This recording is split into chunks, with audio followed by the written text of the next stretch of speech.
વસ્તી વધારાના કારણો. તો વસ્તી વધારાના મેઇન બે કારણો છે, જન્મદર, ઊંચો જન્મદર અને નીચો મૃત્યુદર. આજે આપણે જન્મદર શું છે તેનો અભ્યાસ કરીશું.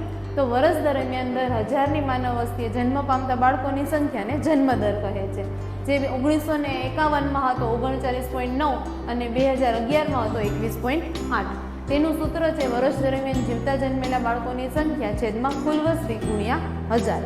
હવે ઊંચા જન્મદરના કારણો. તો ઊંચા જન્મદરના કારણોને 3 ભાગમાં વિભાજિત કરવામાં આવે છે, સામાજિક કારણો, આર્થિક કારણો અને અન્ય પરિબળો. તો સામાજિક કારણોમાં છે સાર્વત્રિક લગ્ન પ્રથા, નાની ઉંમરે લગ્ન અને વિધવા પુનઃલગ્ન, પુત્ર પ્રાપ્તિની ઘેલછા, સંયુક્ત કુટુંબ પ્રથા.